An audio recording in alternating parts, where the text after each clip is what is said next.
Sony a7 III. If you're watching this, you're probably excited to know more about my long-term use feedback for Sony a7 III. Hey, this is Oma, and in this video, I will guide you through the things I love, I like, and I hate in Sony a7 III. And at the end of the video, I will share with you some tips for better performance in Sony a7 III. But first, let's spice up this video with some B-roll.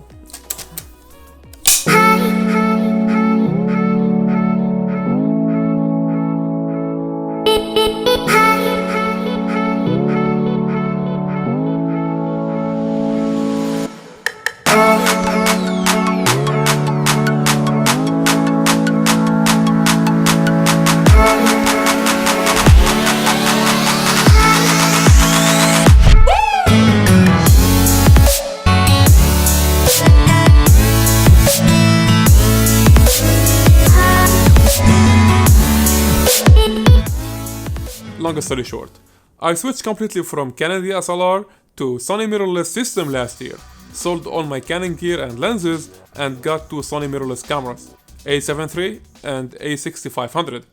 I kinda believe Canon needs more time to catch up the flow, and I don't wanna wait anymore. There is a trade cost difference at the end of the day. Even mirrorless system and gear are much expensive. But after that, am I happy? Absolutely I am, and that's what drove me eventually to make this video. And for more Sony reviews, check the links down below. Why Sony 85mm f1.8 is my favorite portraiture lens, G Master 16-35 f2.8 versus Zeiss f4, 70-200 f4 G in food photography, Zeiss 55mm f1.8 versus 50mm, Samyang 35mm f1.8 in portraiture photography, Sony kit lens 28-70mm versus Zeiss 24-70 f4, and much more. So after long-term use, I'm literally satisfied with this camera. Many features facilitated my workflow and made me somehow able to focus more on the work itself. Features like Autofocus, 4K video quality, slow motion, and so on. Alright, do me a favor and remove the strap rings that comes with the camera. Man, they keep making noise at every move. Horrible. So, what makes a camera great is actually image quality, color science, focus system, and absolutely versatility.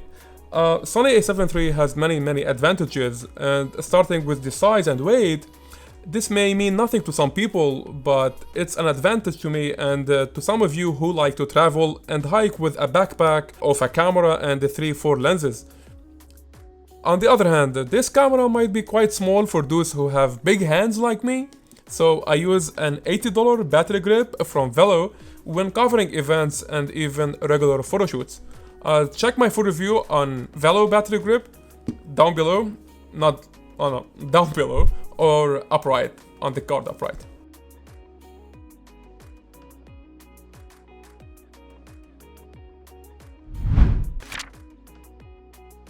So far, a7 III autofocus system is so good, with approximately 95% frame coverage.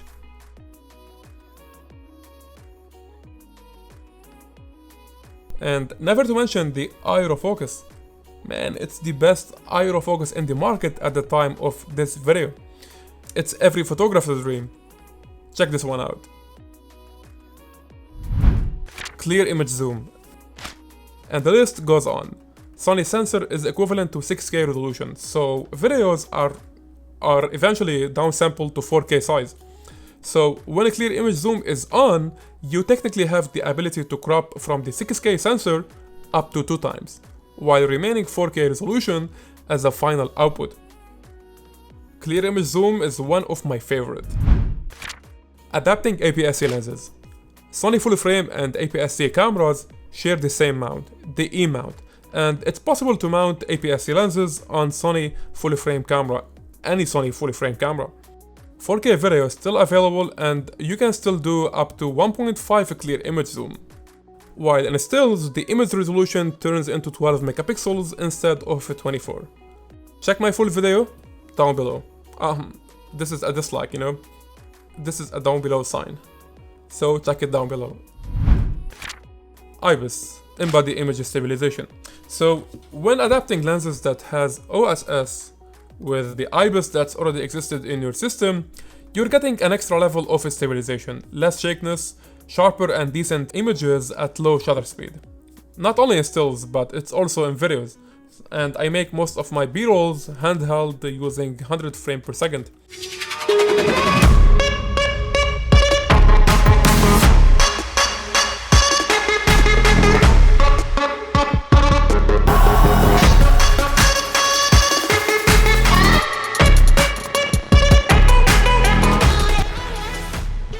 Unfortunately, when IBIS is on in videos, a few times I found the sensor shifts like crazy from side to side.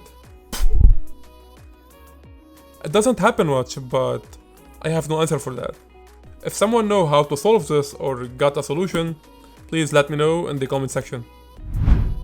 Low light performance. Low light video quality is so good in A7 III. Here is at ISO 6400, in video mode I mean. ISO 12800,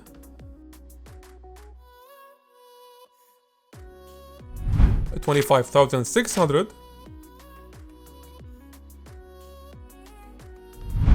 51200.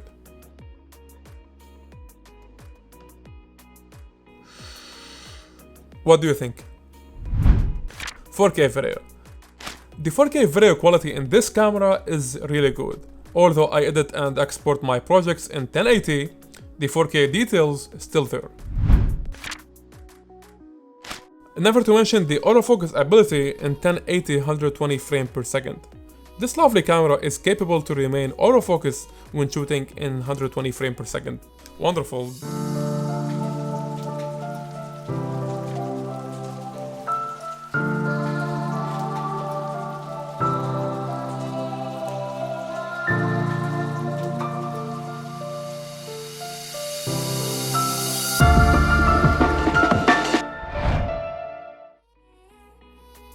The custom button and the My menu are some other things I love in Sony A7 III. Every artist layout is different and actually Sony understands this, so it offers you 4 custom buttons in Sony A7 III that could be customized to anything you want. You maybe need a button for manual focus switch, or focus area selection, or maybe color profile. My menu is another privilege. Pick up the settings you use the most and keep them all accessible in just a second in your own menu. Fabulous.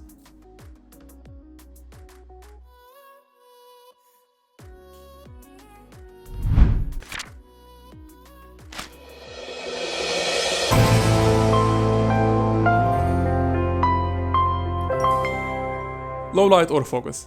So if you are a night photographer, A7 III can easily autofocus in low light. Not only that, but it can also focus in the dark when doing astrophotography, when everything is dark and you're shooting the stars. It's very nice, amazing, you know, like these are the things I'm looking for, the things that actually facilitated my life. On-off switch button. On-off switch button in Sony cameras is just right around the shutter release button. So in one hand, you can get the camera, turn it on, and take images in one hand, no need for two. Nikon and Fujifilm share the same feature, I believe, while Canon cameras still need two hands to turn the camera on. USB charging. Charging the camera directly via USB cord is really powerful. I don't remember I used it once, but it's there when I need it. I might be on a road trip and all my batteries are dead, so I can use it. Audio quality and the preamps. A preamp is the way that the camera boosts the incoming audio signal to a record or level, as Philip Bloom describes it. However, A7 III preamps is very good. You get a clean audio quality without noise when using external microphones. I don't really know about Fuji and Nikon, but the fact is Canon mirrorless and even DSLR have bad preamps. I remember when I had the Canon 6D Mark II that it was impossible to get a clean audio when using external microphone. Take this into consideration. So that was mostly the positives. And for better workflow, Here are some helpful tips and tricks you should know about Sony a7 III. Screen protector. Unfortunately, all Sony mirrorless cameras' screen are reflective, which make it actually hard to see out there in the sun unless if you put your hand and cover it, or just put it in the shade. So a screen protector is a solution to get rid of some of the glare. It is not a complete solution though, but it works. 100 megabit bitrate in slow motion. Alright, so this is really important. When shooting 120 frame per second video, make sure to set your settings to the highest bitrate, 100 megabit per second. Cause when slowing down your footage to 5 times, you're basically getting 20 megabit for each second. While if you choose a 60 megabit instead of 100, in the camera menu, you end up with 12 megabit for each second. And that's considered as low bitrate, which means less details, bad image quality.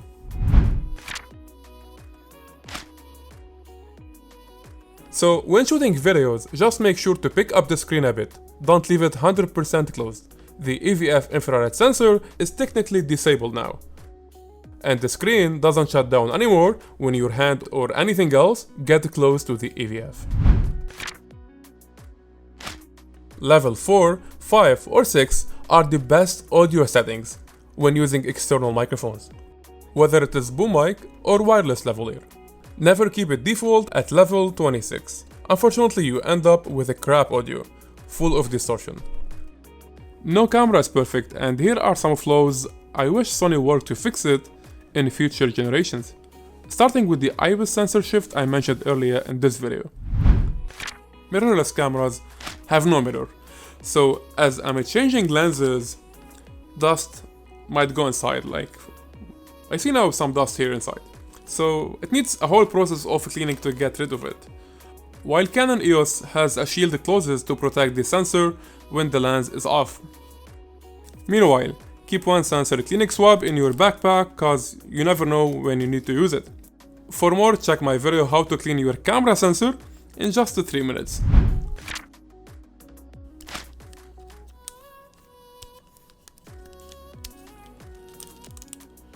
Sony, what is this?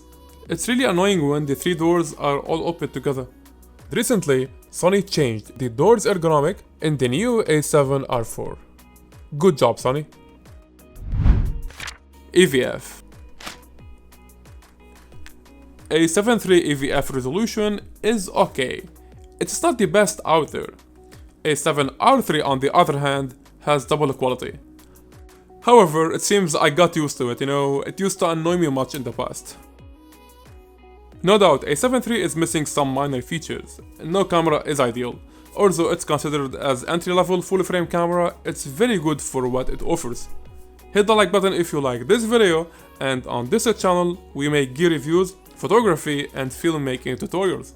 So if you are new here, consider subscribing for more. Alright, thank you for watching, this is Oma, and see you in another one.